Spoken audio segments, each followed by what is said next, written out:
चलिए अब हम लोग नेक्स्ट लेक्चर से चलते हैं। होमवर्क दिए थे, आई होप आप लोगों ने कंप्लीट किया होगा।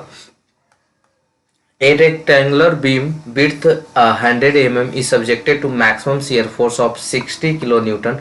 The corresponding maximum shear stress in the cross section is 4 Newton per mm square. What is the value of depth?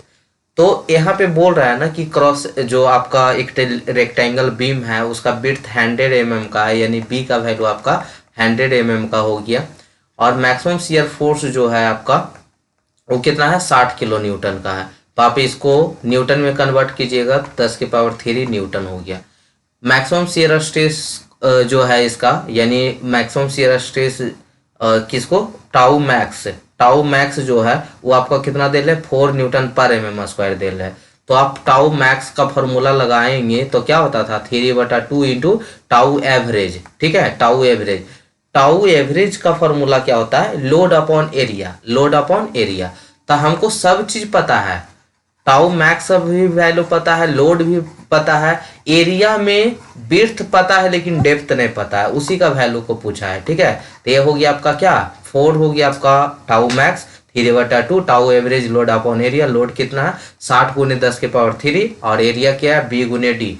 B का वैल्यू 100 इंटू डेप्थ निकालना है आपको। तो डेप्थ का वैल्यू निकालना है, क्रॉस मल्टीप्लीकेशन कर दिए होंगे, आ गया होगा डेप्थ का वैल्यू। ठीक है, सभी का बन गया था बाबू। चलिए 4th नंबर क्वेश्चन से चलते हैं। Find the maximum shear stress in the beam section as shown in figure. इसमें सबसे पहले हमको टाउ मैक्स निकालना होगा, है ना। अच्छा, क्या पूछा है इसमें, find the maximum shear stress, tau max पूछा है तो टाउ एवरेज निकालना पड़ेगा। तो टाउ एवरेज यानी शियर फोर्स अपॉन एरिया। तो शियर फोर्स कैसे होता है, शियर फोर्स के लिए आपको इसमें बताए थे, शियर फोर्स कितना होगा। आपको सबसे पहले लोड देखिए, एक क्या है आपको, सिंपली सपोर्टेड बीम है, उस पे पॉइंट लोड है, तो रिएक्शन निकालना है सबसे पहले। तो रिएक्शन निकालते हैं तो RA = क्या हो जाएगा आपका, P × अपोजिट डिस्टेंस ना। तो अपोजिट डिस्टेंस कितना है, 3L/4 बटा टोटल डिस्टेंस कितना है L। तो L से L कट गया यानी 3P/4। ते ही तो शियर फोर्स होता था। शियर फोर्स आपको पता है ना, पढ़े होंगे ना, शियर फोर्स डायग्राम और bending moment diagram.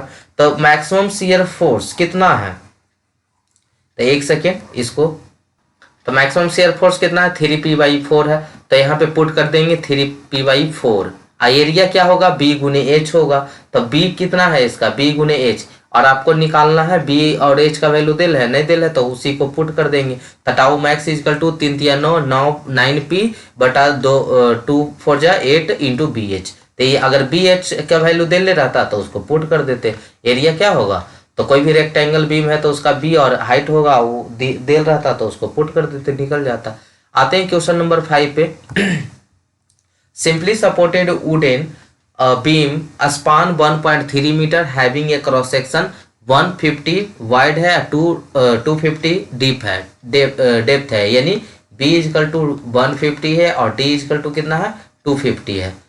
Carry a point load W at centre, the permissible stress are 7 newton per mm square. यहाँ पे जो आपका परमिसिबल स्ट्रेस है वो कितना दिया हुआ है, 7 newton per mm square in bending and 1 Newton per mm square in sharing.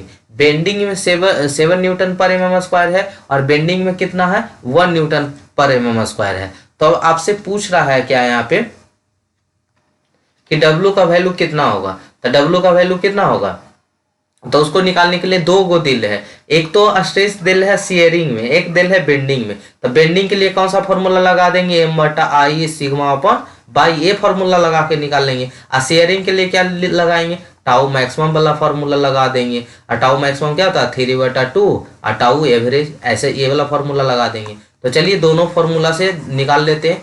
दिया हुआ आपका गिवन वैल्यू क्या क्या है, शेयरिंग में कितना है आपका स्ट्रेस इन बेंडिंग में है आपका कितना, बेंडिंग में है 7 न्यूटन पर mm स्क्वायर, और शेयरिंग में कितना है 1 न्यूटन पर mm स्क्वायर। यानी शेयर वाला पहले निकालते हैं। तो शेयर वाला कितना हो जाएगा, तो शेयर वाला निकालने के लिए क्या करते हैं हम लोग, tau max = 3/2 of tau average. ठीक है, टाउ एवरेज मतलब shear force upon area, shear force क्या होता है, तो जब आपको देखे होंगे इसमें शियर फोर्स, रिएक्शन निकाल दीजिए। रिएक्शन कितना होगा इसका, W है तो यहाँ पे क्या हो जाएगा W/2, ये क्या हो जाएगा W/2। यानी आपको शियर फोर्स कितना आ गया, मैक्सिमम देखना होता है तो मैक्सिमम W/2 ही आएगा, है ना। W/2 देखिए ऊपर से जाएगा, ऊपर से W दबा देगा, नीचे चलाएगा W/2, तो यहाँ मैक्सिमम कितना हो गया, W/2 हो गया, यानी शियर फोर्स मैक्सिमम कितना है, W/2।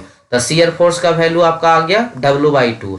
और टाउ मैक्स इजिकल टू क्या होता है, 3/2। और शियर फोर्स कितना है, W/2। और एरिया कितना है, तो एरिया तो डेल था, विड्थ और डेप्थ का वैल्यू डेल था, तो 150 इंटू 250 कैलकुलेट करेंगे यहाँ से W का वैल्यू।